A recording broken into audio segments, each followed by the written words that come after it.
which they coined the word gangster. The blazing 30s, mobsters, hoodlums, broads, malls, gats, and rods. Since escaping from this Indiana jail, Dillinger, who boasted no bars could hold him, has caused the death of 4 more persons. His sensational raid on the Warsaw, Indiana Police Department, which netted 4 bulletproof vests and 2 revolvers, climaxed a surprise visit to his home at Mooresville, Indiana, where his father has a farm. I'm John Dillinger's father, and I feel like that if John was given a parole or exonerated for what he has done, I don't think he's done near as much as they claim he has. But I think he'd, if he's given a chance, would go straight. From there, he headed north to Sault Ste. Marie, where federal agents closed in. Dillinger then fled through Eagle River to Mercer, where he was trapped, and again shot his way to St. Paul, where he got away after another gun battle and headed in the direction of Chicago.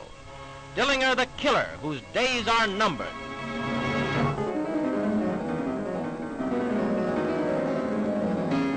The Senate crime probe, ferreting out connections between New York political leaders and alleged gambling boss Frank Costello. Here's Senator Toby quiz a reluctant Costello on his ideas of citizenship. And why did you want to be an American citizen? Why? Because I love this country. Well, you're looking back over the years now to that time when you became a citizen. I mean, now standing 20-odd years after that. You must have in your mind some things you've done that you can speak of to your credit as an American citizen. If so, what are they? Paid my tax.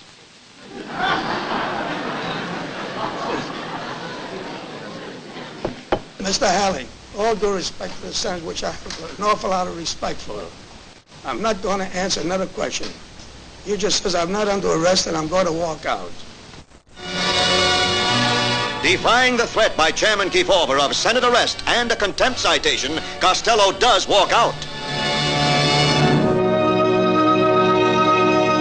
Lucky Luciano will have no more luck. It ran out on him in a fatal heart attack at Naples Airport.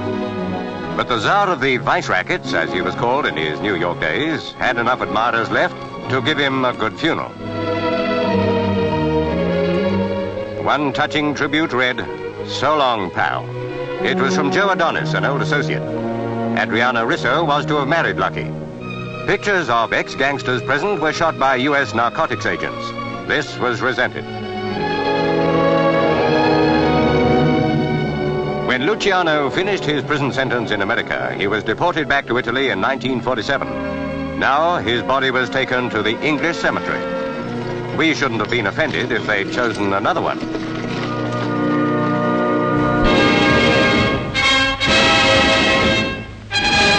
They are not wanted in the city of New York and will not be permitted to prey upon the honest, hard-working people of this city.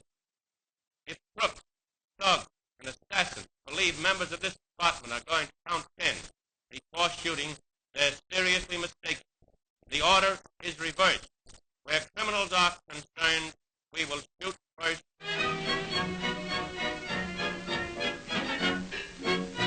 Flanked by detectives and friends, Jack Legs Diamond, whom somebody trumped with 5 bullets a few months ago, emerges from enforced retirement at Welfare Island Hospital to return to his home in Akron, New York.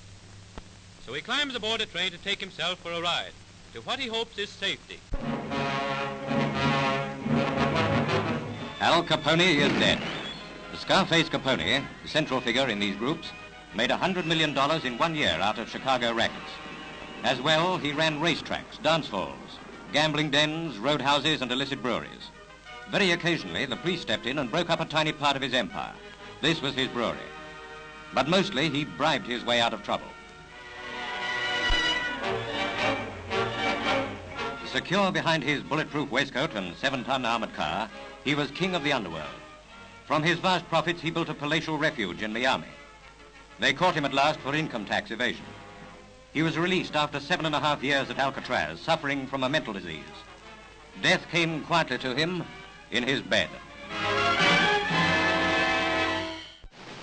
And this stuff about gangsters being brave is a lot of bunk.